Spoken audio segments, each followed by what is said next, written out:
Quem está feliz, diga aleluia. Então vamos embora. Gênesis, capítulo de número 11.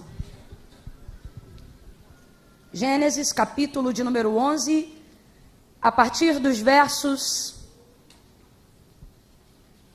26 em diante. Preste muita atenção. Diz assim o texto: Viveu Terá 70 anos e gerou Abrão. Gerou a Naor e a Arã.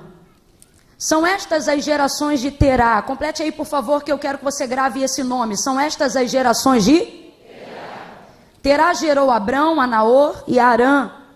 E Arã gerou a Ló.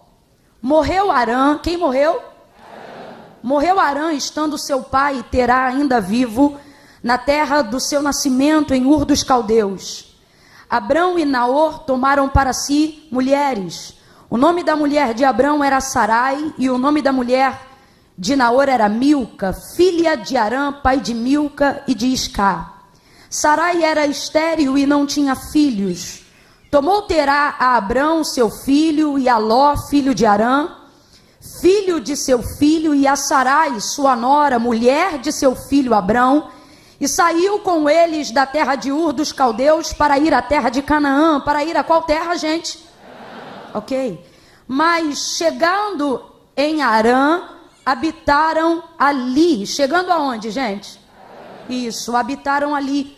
E foram os dias de Terá 205 anos, e morreu Terá em Arã. Então vamos lá, gente, para ficar bem claro. Terá morreu aonde? Verso 1 do capítulo 12. Ora, o Senhor disse a Abrão: sai da tua terra, da tua parentela e da casa de teu pai, para a terra em que eu te mostrarei. Verso 2. Farei de ti uma grande nação e te abençoarei, e engrandecerei o nome, e tu serás uma bênção. Eu abençoarei os que te abençoarem, e amaldiçoarei os que te amaldiçoarem, e em ti serão benditas todas as famílias da terra. E você diga amém por essa palavra. Diga graças a Deus. Pai, no nome de Jesus, eu oro agora com a tua igreja e te suplico, ó Pai, que tu fale conosco, Senhor, que tu entre em áreas que precisam de uma instrução específica, aonde há dúvida e aonde há confusão no entendimento, no que tange a mente, ou seja, na emoção, no que tange a alma. A tua palavra é mais poderosa do que qualquer espada de dois gumes, e penetra até a divisão da alma e do espírito, juntas e medula, e é apta para discernir os pensamentos do coração, da mente. Ah, Senhor, a tua palavra é poderosa para entrar aonde o medicamento não entra, aonde o conselho do amigo não faz mais efeito. É por isso que no nome de Jesus nos reunimos aqui nessa noite de quinta-feira para adorar o nome daquele que tem o poder de dirigir a nossa vida e de determinar as coisas que precisamos viver pelo poder da sua palavra. Não a nós, Senhor, como já cantamos aqui, que nós diminuamos e que o Senhor cresça, que nós nos constranjamos e que o Senhor apareça. Manifesta a tua glória pelo poder da tua palavra, desde o mais alto no canto da galeria, aonde no mais baixo, perto da porta de saída do templo desta casa, seja na casa de alguém agora ou no lugar de trabalho, através deste ao vivo, alcança essa pessoa com o poder da tua palavra, e que através dela esta semana ainda, mesmo sabendo que só temos quinta, sexta e sábado antes de encerrar a semana, mas eu te peço nesta quinta-feira, que nesta semana ainda, que esta semana ainda, esta palavra venha trazer o rumo e o norte que aponta o destino do Senhor para a nossa vida. Glorifica, glorifica, glorifica, glorifica, glorifica o teu nome nesta noite, em nome de Jesus nós oramos e cremos assim, no nome de Jesus. Quem concorda, diga amém. Oh, amém. Eu vou contar de 1 a 3, no 3 você vai liberar uma palavra que determina o rumo profético daquilo que nós acreditamos que o Senhor nos reuniu aqui para ouvir nesta noite. Quando eu disser 3, não fala como quem está cambaleando, não. Fala na certeza da fé no Filho de Deus, tá bom?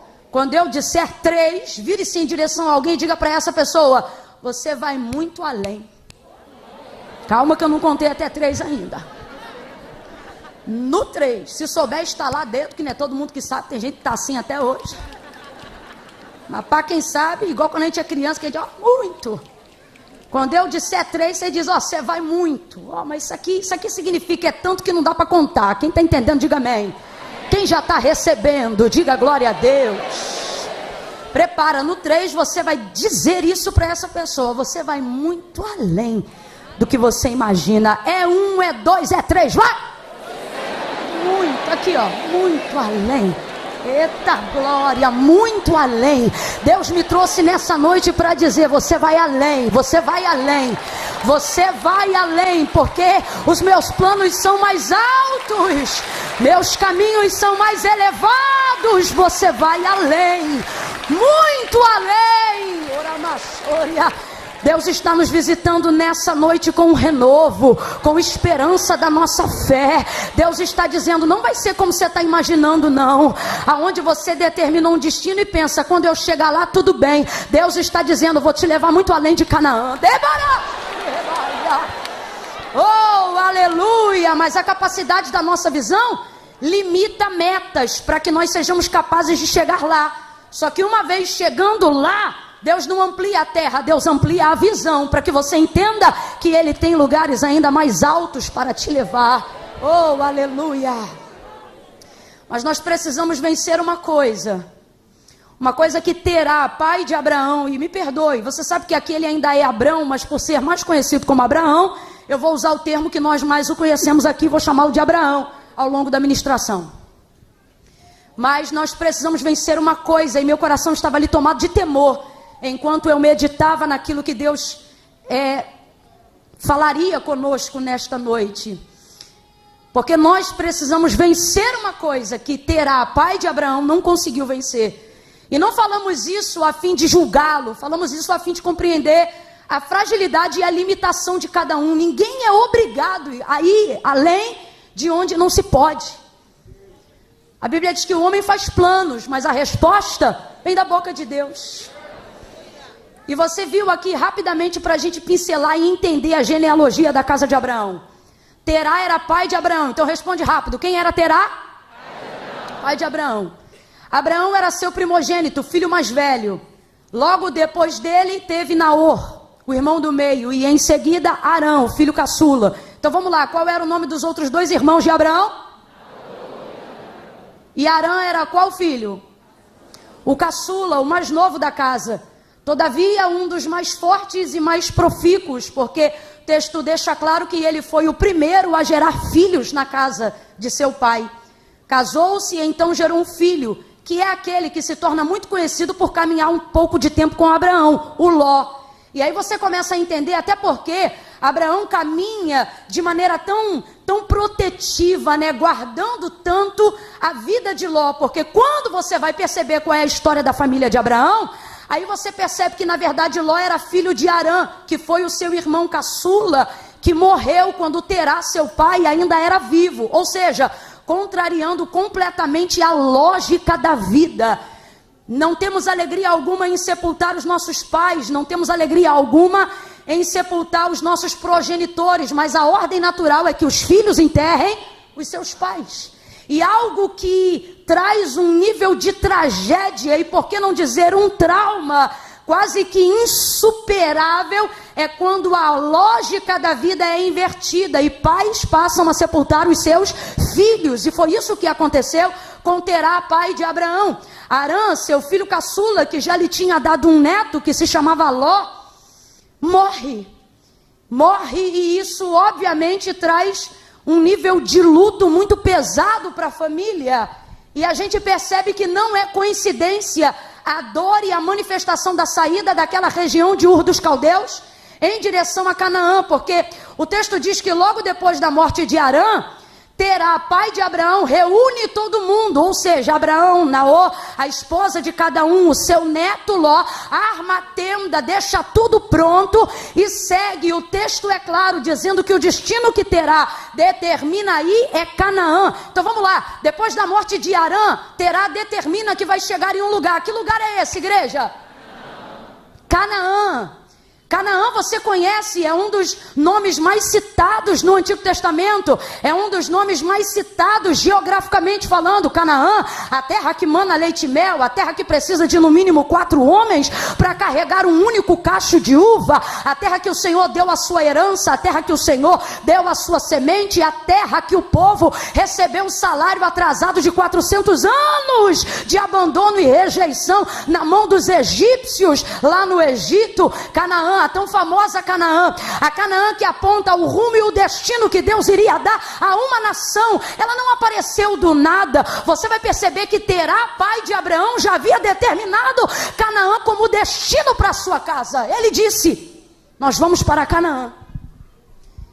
E não é coincidência que ele tenha feito isso logo depois da morte de Arã. Por quê? Porque na verdade um dos motivos que tirou Terá de onde ele estava foi a dor de não viver mais, geograficamente falando, no lugar que habitava a memória do seu filho. E quem compreende isso, diga amém. Amém. A gente entende isso? É muito complicado continuar residindo aonde habita a memória da sua dor. É muito complicado ver objetos que lembram a pessoa, roupas que lembram a pessoa, lugares que lembram a pessoa, a poltrona que a pessoa sentava, o lugar que ela falava, comer o que ela comia. É difícil até ver uma outra pessoa comendo algo que o outro comia. É complicado quando você tem que residir e habitar no lugar onde habita a memória da sua dor. É óbvio que todo mundo vai sofrer, mas há alguém ali que certamente terá um sofrimento mais agudo, é o pai. Porque existem coisas cuja perda só desenvolve tamanha dor em quem gerou o perdido. E é o que aconteceu com Terá. Então presta atenção, não é coincidência. Ele vai ter uma ideia inteligente, ele vai ter uma ideia de sobrevivência. Diga comigo, sobrevivência. Diga de novo, sobrevivência. Mas guarde o que eu vou lhe dizer: quando você determinar que deseja chegar a um destino além do lugar que você está hoje, o instinto de sobrevivência não é o suficiente para te fazer chegar lá. Vai ter que ter sonho, vai ter que ter desejo, vai ter que estar envolto em uma promessa. E eu já começo a pontuar como um dos motivos de por que Terá não deu conta de chegar em Canaã, mesmo tendo vida e saúde para chegar lá, porque morreu com mais de 200 anos de idade. Ele segue então com toda a sua família. O destino é ótimo, ele traçou uma rota maravilhosa para passar o final dos seus dias com a sua família. Só que o texto diz que na geografia territorial, ou seja, na rota que ele está fazendo rumo a Canaã, completa aí para eu ter certeza que você está me ouvindo, rumo a, o texto diz que geograficamente ele vai passar por uma cidade chamada Arã. Qual é o nome da cidade? E qual é o nome do filho que morreu? E qual é o nome da cidade? E o nome do filho? E o nome do filho? E o nome da cidade? O texto diz que chegando em Arã, era só para ter passado, porque o destino final é... Mas chegando em Arã, ele arma a tenda, estabelece a propriedade, e o texto diz que então ali ele fica, e ali ele morre. Você acha que é coincidência? É coincidência? Eu não consegui chegar aonde eu queria, porque o lugar que eu estou agora me lembra a dor que eu quis esquecer. Você acha sinceramente? Eu não posso afirmar, não estou dizendo que sim, não, mas aqui é um lugar de reflexão. E você acha sinceramente que é coincidência que ele tenha determinado armar a tenda, mesmo sabendo que o destino final era Canaã, mesmo tendo predeterminado a sua chegada em Canaã, ficar agora repouso em Arã, o lugar que traz o mesmo nome de seu filho que faleceu? Aí você diz, Camille, o que eu tenho a ver com isso? Todos nós temos. Não temos dúvida. Na maioria dos que estão aqui já caminham com o Senhor. Nós não temos dúvida, na maioria das vezes, do lugar que já sabemos que vamos chegar. Existem pessoas aqui vocacionadas, existem pastores aqui que já dirigem igreja, existe gente aqui que trabalha na liderança de departamento, existe aqui chefe de família, que é ele que coordena a sua casa, gente que precisa ter uma perspectiva de futuro, gente que está aqui que é patrão, é chefe, tem funcionários, ou uma pessoa que está aqui lidera um setor de trabalho, ou como eu já disse, você talvez, assim como Abraão, tenha a tutela de um sobrinho, de um filho que não é seu, gente que precisa ter uma perspectiva mínima de futuro, porque precisa ir além, precisa avançar, precisa pensar no amanhã. A maioria das pessoas aqui, se eu perguntasse para você, você sabe aonde você deve chegar? Você sabe qual é o lugar na sua vida que você deve ocupar? A maioria das pessoas aqui já saberia qual é o rumo do seu destino. Ah, Camila, eu quero ser advogado. Ah, Camila, eu quero ser médico. Ah, Camila, eu quero ser pastor. Ah, Camila, eu quero terminar a faculdade, eu quero concluir o ensino fundamental. Tem gente aqui que ainda não é casado, mas já tem na mente com quem gostaria de casar. Tem gente aqui que ainda não namora, mas já se projeta como vai se comportar, como namorar. Tem gente aqui que ainda não é chefe, mas já faz o vislumbre da direção da empresa que vai ter. Já imagina o lugar que vai entrar, a casa que vai comprar, o carro que vai dirigir. Tem gente aqui que ainda não tirou a carteira de habilitação, mas sabe qual carro ele vai comprar quando tiver dinheiro para comprar. Por quê? Olhar o lugar que eu quero chegar não é difícil.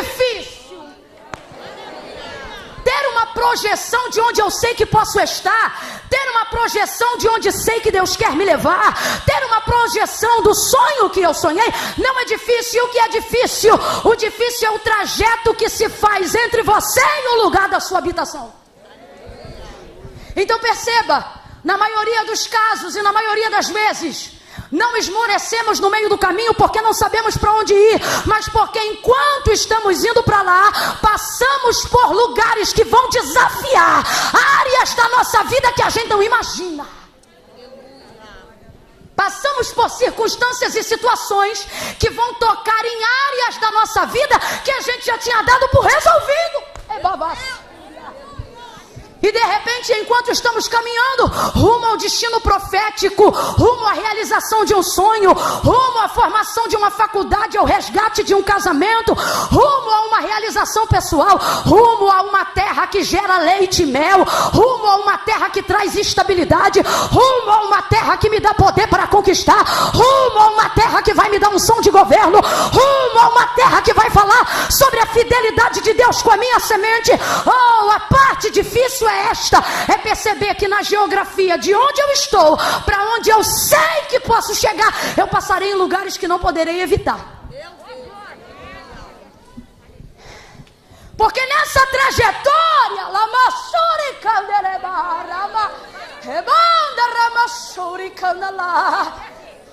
nessa trajetória vão aparecer coisas que não estão no mapa. Nessa trajetória vão aparecer coisas que o Waze não atualizou, que o Google Maps não falou. Nessa trajetória a quimioterapia não vai mandar um telegrama. Nessa trajetória, alguém que vai morrer não vai mandar uma prévia. Nessa trajetória, o baú da memória do passado pode ser vasculhado em terras que eu não conheço, mas que vão falar do que eu já vivi. Quando Terá pisa em Harã, isso traz para mim nessa noite a reflexão de que entre o lugar que eu estou até o lugar que eu quero chegar, o problema não é saber aonde eu quero chegar, o problema é conseguir romper os desafios das terras, das cidades, das pessoas, das circunstâncias, até que eu consiga chegar lá. Mas há de Deus uma atmosfera profética. Oh, Camila, por que você está pulando? Porque eu não aguento ficar quieta quando transborda em mim a unção de algo profético. E Deus está dizendo: olhe para alguém agora e diga: mas você vai chegar. Você vai chegar. Você vai chegar onde seus pais não chegaram. Você vai chegar onde algumas pessoas desenharam planos, mas não chegaram. Oh, meu Deus do céu. céu. Oh, meu Deus do céu. Pastor Gesiel Lima, seu pai curou centenas. Deus, através da sua vida, vai curar milhares. Eu estou aqui declarando sobre a geração de filhos que estão ouvindo esta palavra. Davi deixou preparado, mas quem construiu foi Salomão. Deus está dizendo: eu não vou negligenciar o destino que seus pais deram, mas eu vou dar a você a capacidade de chegar lá e de passar por terras que eles ficaram estacionados. Olha para alguém aí agora e diga: você vai chegar, você vai chegar. Ministre, diga: você vai chegar. Aleluia! Terá morreu, mas você está vivo. Quem já ouviu falar que sonhos não envelhecem? Quem aqui já viu reportagem de velhinha que casou depois de bem velhinha? E alguém pode pensar: que alegria tem agora, com os cabelinhos todo branco? Só que se a gente vasculhasse o coração dela, a gente ia compreender, porque Salomão disse que ninguém entende a alegria no íntimo, nem a tristeza. Tem coisa que só sabe quem sente. Por quê? Porque os lugares que Deus tem para nos fazer herdar não tem a ver com chegar lá. Tem a ver que quando você chega, o nível de alegria da chegada depende da sua consciência do que você para chegar lá. Entende isso? Terá morreu, mas você está vivo. É muito simples, mas é muito forte. É forte por causa da unção que está aqui desatando julgos pelo poder da palavra. E é crendo nisso que eu vou falar de novo. Terá morreu, mas você está vivo. Alguém que você amava não está mais aqui, mas semeou algo em você e te deixou um rumo antes de ir embora. Ebala shurikemaio.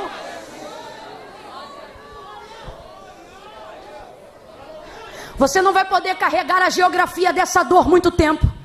Tem gente de verdade que entra em alguns lugares e dizem: eu nasci aqui, vivi aqui, vou morrer aqui. Mas Deus está dizendo: eu estou te chamando para ascender a geração que virá depois de você.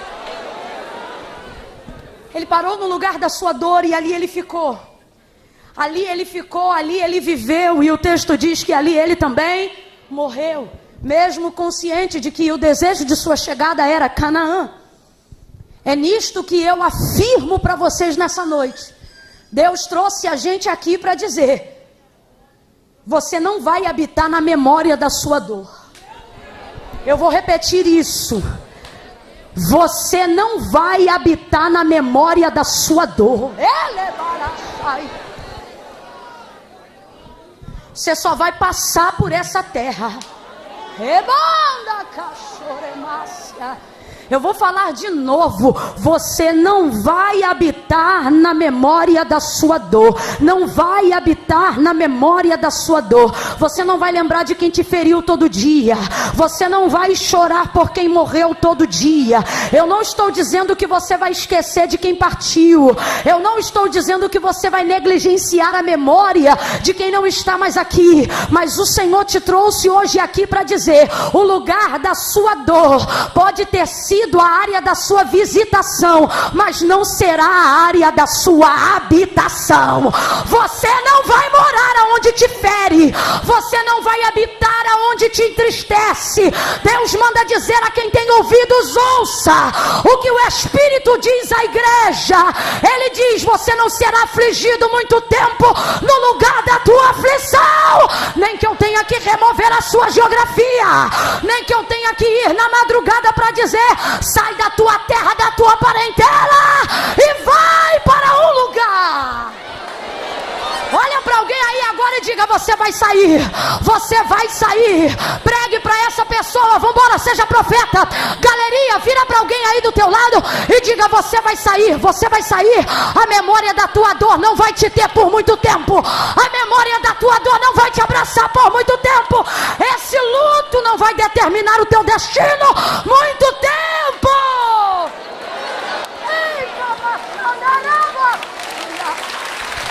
Aleluia!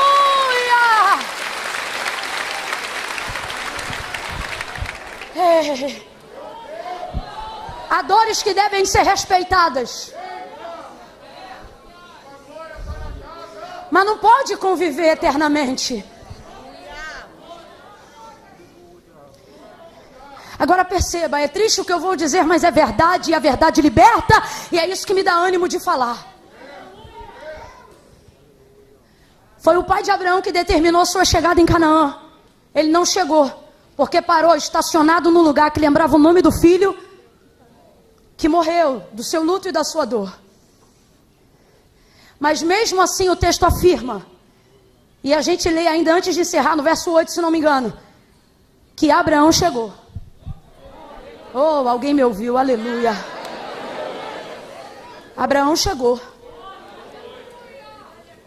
Agora perceba, é muito ruim perder na viagem quem estava indo contigo para o mesmo lugar. Agora perceba que a perda seja de Arã, porque preste atenção, Terá perdeu Arã, mas Abraão perdeu Arã e Terá. Existem lugares mais longínquos que Deus determinou para pessoas mais resistentes. Agora ouça isso. Abraão perdeu Terá, Abraão perdeu Arã, mas mesmo assim chegou em Canaã. Terá pessoas que começam na caminhada com você. Camille, aonde que começa a dificuldade e o desafio da geografia em direção ao milagre? Quando eu percebo que quem começou caminhando comigo não estará mais comigo na caminhada. E ao invés de Deus dizer, descansa, Ele diz, vem e caminha. É complicado quando Deus não altera a rota do destino só porque você não tem mais a caravana que tinha. É complicado quando a caravana muda, mas o destino não muda. É complicado quando as pessoas mudam, mas o destino não muda. Quem está entendendo começa a aplicar isso na própria vida. Bota essa mente para funcionar. É complicado quando o ciclo de amizades muda, mas o destino é o mesmo. É complicado quando o ciclo de relacionamentos muda, mas o destino é o mesmo. É complicado quando em quem você se apoia muda, quando os esteios da sua vida mudam, quando os amigos da sua vida mudam, quando os parentes da sua vida mudam. É complicado quando tudo muda e você pensa, se mudou a circunstância, Deus vai mudar o destino. É complicado quando Ele diz, a circunstância da tua vida não muda o destino que eu determinei da tua chegada, então continue caminhando. Aí Ele chega para Abraão e diz, sai. A primeira palavra que manifesta a identidade de Deus quando se revela a Abraão não é vai, a primeira palavra é abre essa boca, finge que está expulsando o demônio e fala com autoridade. A primeira palavra é até caiu uns 20 agora. Mas vamos lá, no caso de Deus e Abraão, a primeira palavra que Deus manifesta a Abraão está num verbo de caráter imperativo. Ele diz, sai. Meu Deus. Porque às vezes nós estamos na memória da nossa dor e a gente pensa, quando Deus me der uma direção, eu saio daqui.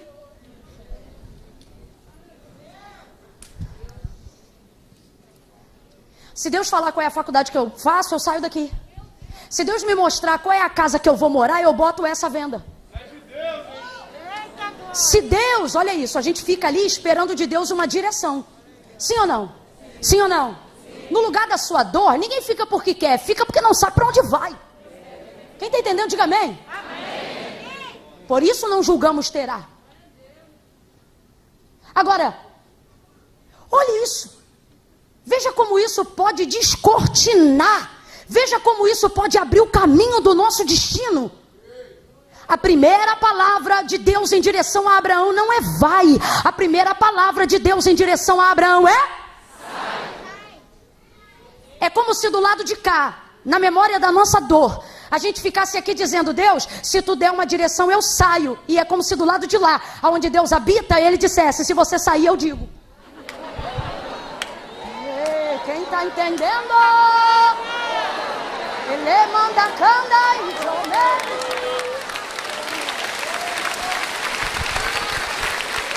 É como se todas as vezes, no lugar da nossa dor, a gente esperasse de Deus um vai. Deus vem aqui e me manda ir. Deus vem aqui e me leva. Deus vem aqui e me tira. Deus vem aqui e me resgata. Deus vem aqui e me aponta o caminho. E é como se Deus dissesse: sai daí que eu te resgato. Sai daí que eu te aponto um caminho. Sai daí que eu te dou um destino. Tem muitos profetas que precisam ouvir isso nessa noite. Tem gente que está em casa agora que precisa ouvir isso nesse momento. Você é um Elias vivendo os dias de zimbro no seu ministério. Amargura, dor, tristeza. Você está como ele, no caminho da caverna e pensando: eu não sou melhor do que os meus pais, eu não vou além de onde eles foram. Mas o Senhor está nessa noite profética, na quinta-feira da vitória, e Ele te trouxe aqui para te dizer: você entra na caverna achando que eu vou te tirar da caverna, achando que eu vou te dar direção na caverna? Não. Olha os sinais de Deus essa semana. Esse é o primeiro sinal, essa palavra. Deus vai começar a permitir vento forte soprar. Deus vai começar a permitir fogo aparecer. Deus vai deixar pedra rachar, igual fez antes de se revelar a Elias. Aí o que Elias fez? Elias não sai quando o vento sopra, também não sai quando o fogo desce, porque quem conhece a voz de Deus sabe aonde ele está. Aí ele vai ouvir uma voz mansa e delicada. Nessa altura o texto diz que ele já está com a capa cobrindo o rosto. Aonde, irmãos? Na entrada da porta da caverna. Deus vai dar para ele uma direção ministerial, sim ou não? Vambora, meu povo, sim ou não? Mas antes da direção vir, a primeira palavra que sai da boca de Deus em direção a Elias é: sai desta caverna, põe-te de pé neste monte, porque eu falarei contigo. Você diz: Deus, se o Senhor me der uma direção eu faço. E o Senhor está dizendo: ei, se você me obedecer, considere feito, mas sai primeiro. Sai. É você que vai ter que olhar para as suas memórias e dizer: a partir de hoje, eu possuo vocês, mas vocês não me possuem nunca mais. É você que vai ter que olhar para as lembranças que te ferem e dizer: eu não vou mais esquecer de vocês, mas vocês não vão me possuir nunca mais. Comece a entender agora. Porque Deus vai exteriorizar do lado de fora da vida e da realidade de Abraão uma obra que Abraão precisou permitir acontecer primeiro do lado de dentro, acerca das suas memórias. Ou seja, aquilo que ele era capaz de setorizar do lado de dentro, de neutralizar do lado de dentro, ia dar ele a força que ele precisava para largar o que fosse do lado de fora. Quando você não consegue abrir mão, seja de lugares ou de pessoas dos quais Deus já disse: sai. O problema não é abrir mão do lado de fora, o problema é porque ainda está apegado aonde? Aí você diz: eu não ligo para isso. E às vezes não liga mesmo. O problema é o quanto as suas emoções ligam para isso. Por exemplo, existem coisas que Deus ameaça, que vai tirar de nós, mas na verdade depois nem tira. Ele fez isso com Abraão uma vez mais, depois que Isaac já era nascido, mais de 25 anos depois desse encontro, muito mais. Lembra quando ele disse: Abraão, me dá o teu filho, o teu único filho, a quem tu tanto amas. Aí Abraão vai subir, vai preparar tudo para sacrificar Isaac. Quando ele está prestes a sacrificar o seu único filho, Deus deixa claro que a prova que ele estava colocando a Abraão era para saber o quanto ele amava ao Senhor. Agora preste atenção: o Senhor onisciente, criador do universo e de tudo que nele existia, não sabia quem era Abraão? Sabia ou não sabia? Não sabia o que Abraão já ia fazer antes de fazer? Não sabia quem Abraão ia escolher antes de que fosse escolhido? Sabia ou não sabia, gente? Não tenha preguiça de responder. Sabia ou não sabia? Mas então por que fez Abraão passar essa prova? Porque tem coisas que Deus já sabe, mas Ele nos faz passar a prova não para Ele saber, para que nós saibamos o que nos possui e o que não nos possui. Então preste atenção, quando Abraão ia sacrificar Isaac, a voz de Deus bradou dizendo: não faça isso. Agora eu sei que tu temes a mim. Aí eu te pergunto de novo: mas Deus já não sabia? Sabia ou não sabia? Mas era Abraão que precisava saber. Lembra quando ele chamou a samaritana e disse assim: traga-me aqui o teu marido? Jesus sabia ou não sabia que ela não tinha marido? Sabia ou não sabia? Mas mesmo assim disse: traga ele aqui. Por quê? Porque ele sabe que ela não tem. É ela que precisa admitir que não tem. Tem coisas que a gente, enquanto não bota para fora, do lado de dentro, a gente gera a impressão de que aquilo possui.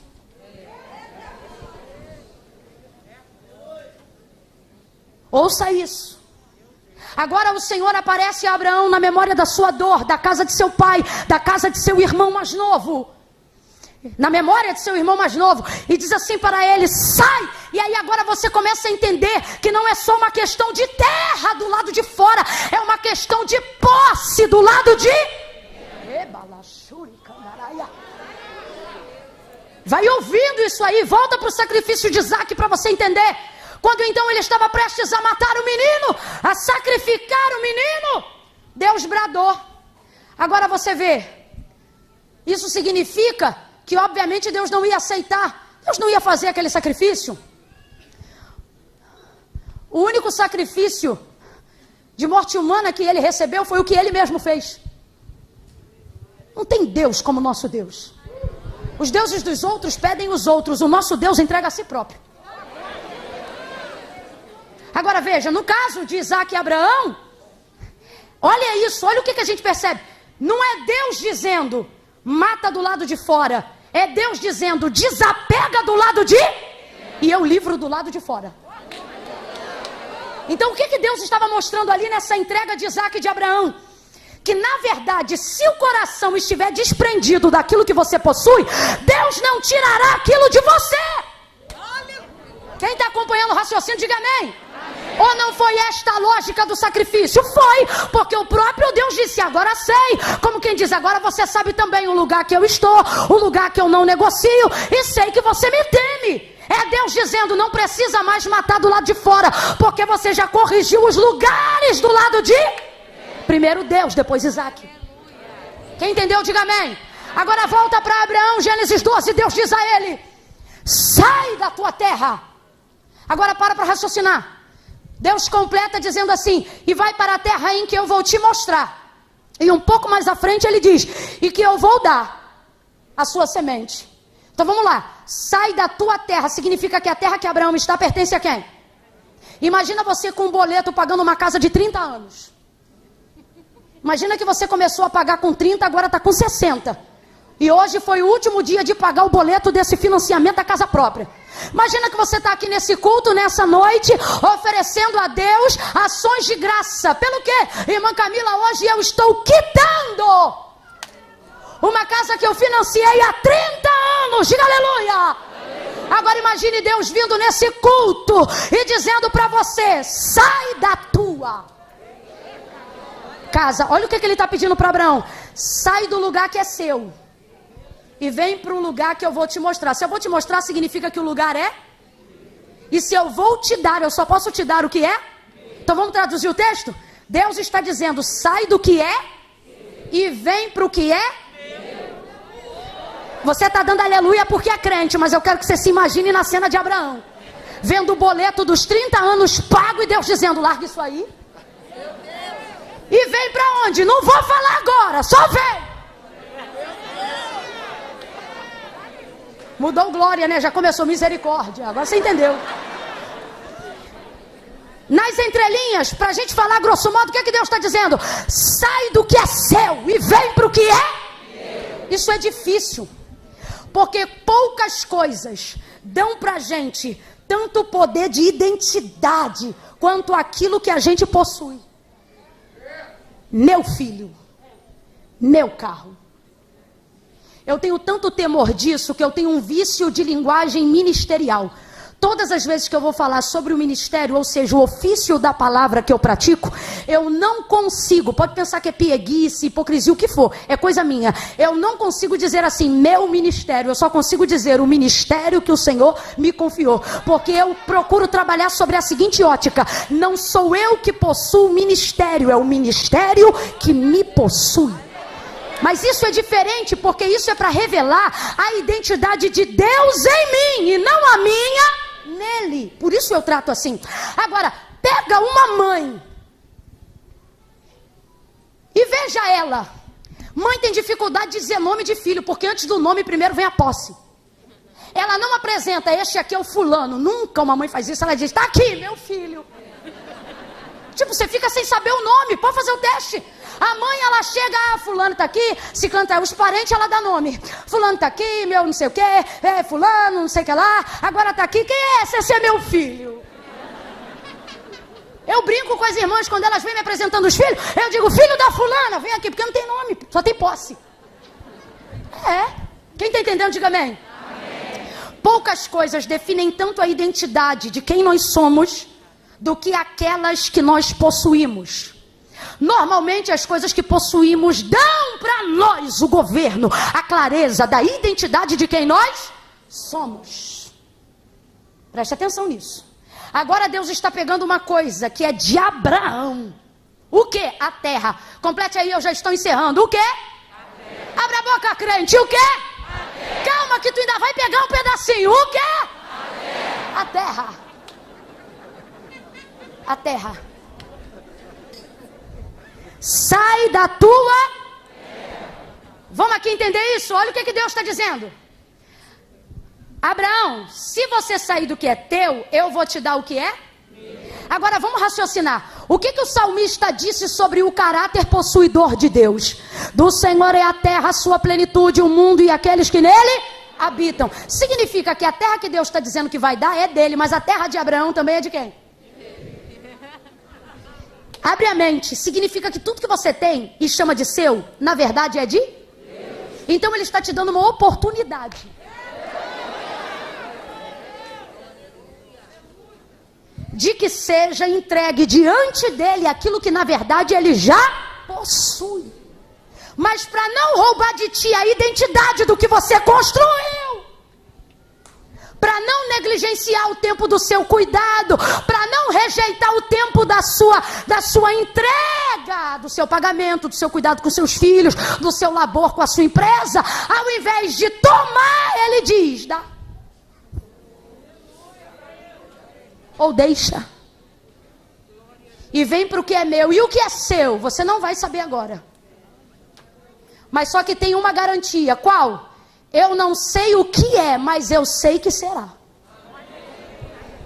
Porque ele não é homem para que minta, nem filho do homem para que se arrependa. Deus trouxe gente hoje aqui para dizer assim: você não quer deixar o que eu já te mandei deixar. E é por isso que eu te mandei sair da terra que você está. Entenda isso, seja espiritual ou fisicamente. Cada um aplique conforme a palavra se encaixa. E você não quer sair daí. Só que o Senhor está dizendo duas verdades. Primeiro, na verdade isso não é seu só porque você está aí. Porque tudo que você tem pertence a mim. E a segunda coisa, aquilo que você estiver disposto a deixar é o que mais Deus vai te dar. Deus deu a Abraão um filho, muitas promessas e um legado espiritual que repousa sobre nós até o dia de hoje. Mas fisicamente falando, nenhum homem possuiu tanta terra quanto Abraão, nem Jó. Nenhum homem teve tanta possessão territorial quanto Abraão.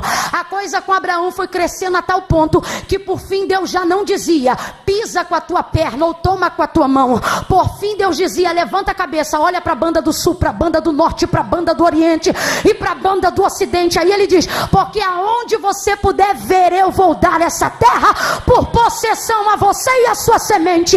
Olha o que Deus está dizendo para Abraão: Abraão, eu vou te dar tanta terra, tanta terra, tanta terra, que aonde o teu pé não pisar, o pé dos teus filhos vão pisar, os filhos dos teus filhos vão pisar, e assim vai ser necessário para que essa terra seja tomada por ti. Ele diz: conta as estrelas se é que as pode contar. Ele disse: assim como alguém não pode ter a conta dos grãos de areia que povoam o mar, assim eu vou multiplicar a tua descendência e vou dar a ela uma terra. Completa e grita bem forte para a gente encerrar junto: eu vou dar a ela uma terra. O que Deus mais deu a Abraão, fisicamente falando, foi terra. Agora vai ver por quê. Ninguém que se há registrado no texto sagrado peregrinou andando mais de 25 anos até uma promessa cumprir. que isso significa? Significa que ele chegava numa terra, Deus dava a terra para ele. E depois ele morava ali, porque Deus permite com que algumas pessoas cometam alguns erros. Não para a gente repeti-los, mas para a gente jamais cometê-los de novo. Ele nunca estacionou posse na terra do lugar que ele recebia. Ele recebia, erguia um altar. Depois que o altar erguia, ele pegava as coisas dele e ia para outro lugar. E o texto diz, verso de número 6. Perdão. Verso 9. Depois continuou Abraão. Depois de quê? Depois de chegar em Canaã. Depois de quê? Depois de pisar em Siquém. Depois de quê? Depois do Carvalho de Moré. Depois de quê? Depois de Betel. Depois de quê, Camila? Depois de seguir ao Oriente. O texto diz que ele foi indo. Aí olha como está escrito o verso 9, gente. Depois continuou Abraão. Diga comigo, continuou. Diga forte, continuou. Diga assim, depois. Diga depois. Continuou. Tem gente que depois, não vem o depois, porque ele para no depois. Depois que acaba isso eu descanso. Depois que acaba isso eu paro. Depois que o Abraão não, depois disso eu continuo. Depois disso eu continuo. Depois disso eu vou mais um pouco. Depois Abraão seguiu o seu caminho. Olha que coisa linda, gente. O verso diz assim, olha, e foi seguindo sempre. Mag, corre aqui, rapazes, corre aqui. Mas é para correr, vambora. E foi seguindo sempre. Diga agora para fechar o que você disse quando iniciou. Olha para quem está do teu lado e faz de novo. Diz, você vai muito além. Você está achando que... Você está achando que leite e mel vão me seduzir? Você está achando o quê? Que depois que eu conquistar a casa própria... eu vou parar de trabalhar ou de fazer o que eu fui chamada para fazer? Eu não faço o que faço pela terra. Ouça isso, igreja. Quem me ouve, diga amém. Sai da tua terra e vem para essa terra que eu vou te mostrar. Aonde ele pisava, Deus dava. E aonde Deus dava, ele saía. Eu vou falar rasgado e todo mundo vai entender. Olha o que Deus está dizendo. Tudo aquilo que eu te der, você deve possuir aquilo, mas aquilo jamais.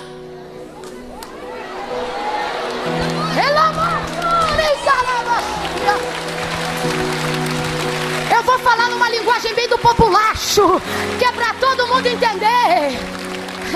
Eu quero crer que você vai ter Gucci, você vai ter Salvatore Ferragamo, você vai ter Armani. Ai, Camila, que futilidade. Não quer, não recebe. Quem quer, recebe. Recebe bolsa, coleção nova, recebe Prada.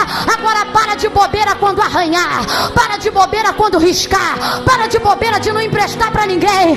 Aquilo que Deus te der condições de ter, é para você ter aquilo, não é para aquilo ter você. Oh, meu Deus do céu.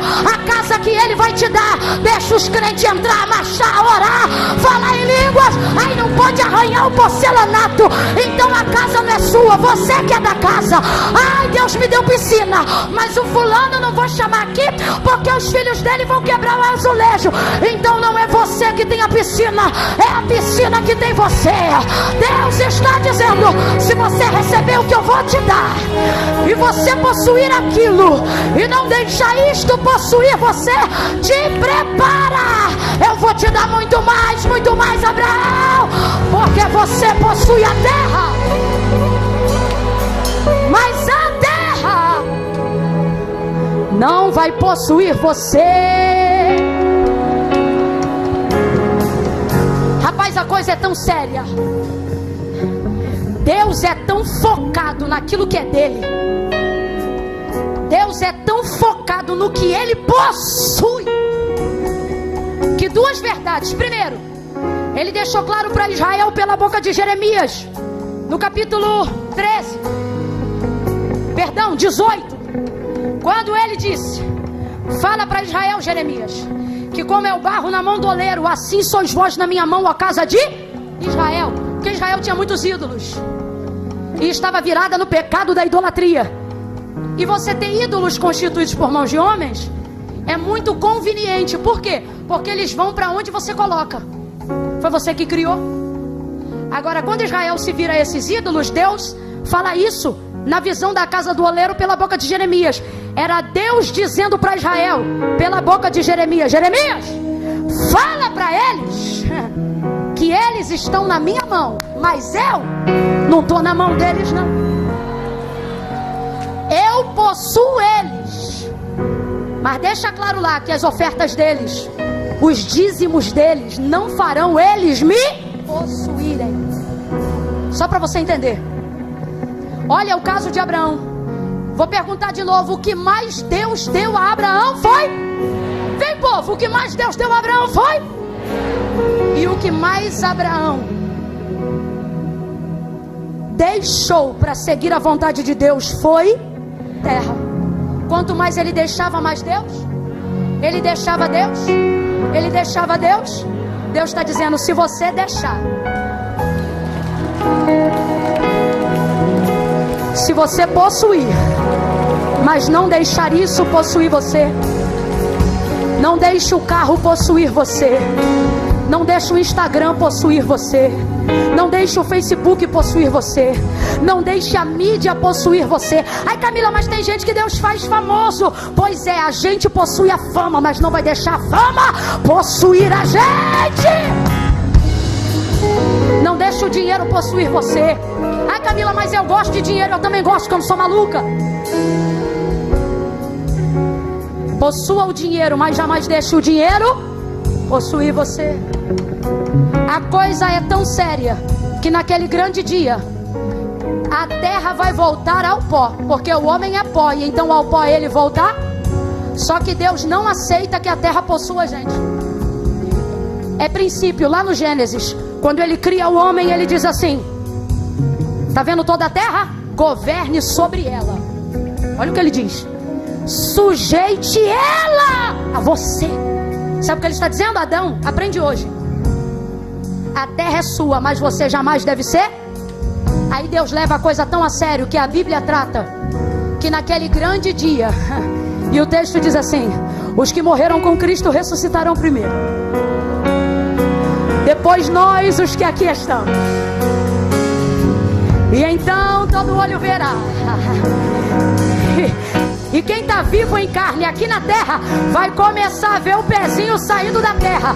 E Camila, vai ter dificuldade? Não.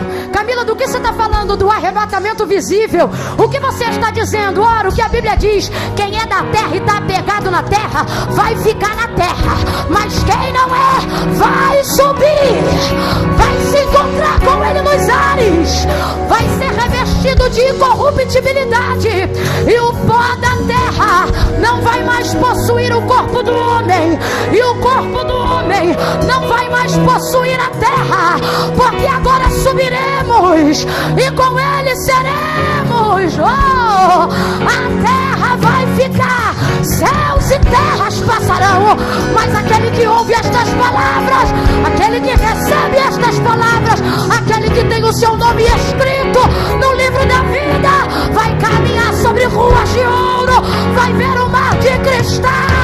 Oh, e a gente vai olhar um para o outro e vai dizer: como é que você chegou aqui? Aonde você estava antes de vir para cá? Eu estava na terra. Estou parafraseando. Mas agora está onde? Agora estou aqui, no céu. Por quê?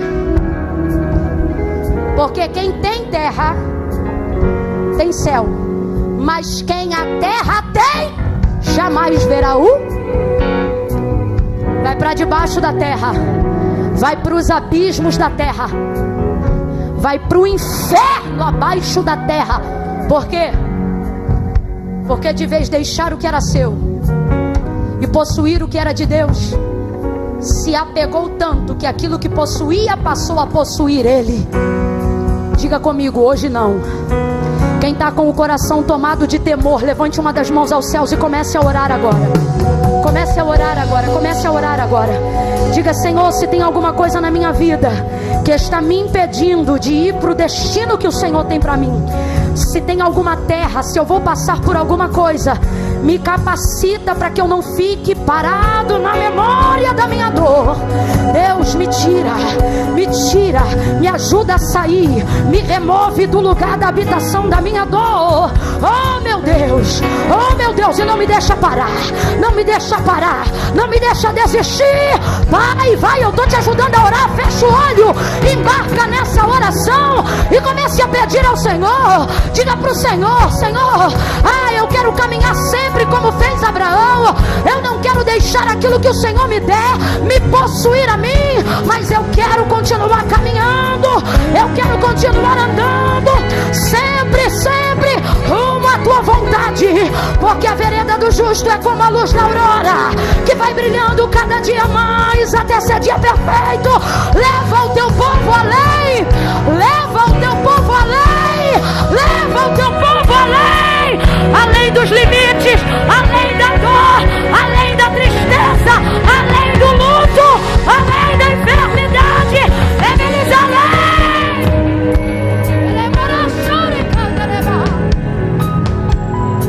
Leva-me além, leva o teu povo além. Nós oramos assim em nome de Jesus, e quem concorda diga.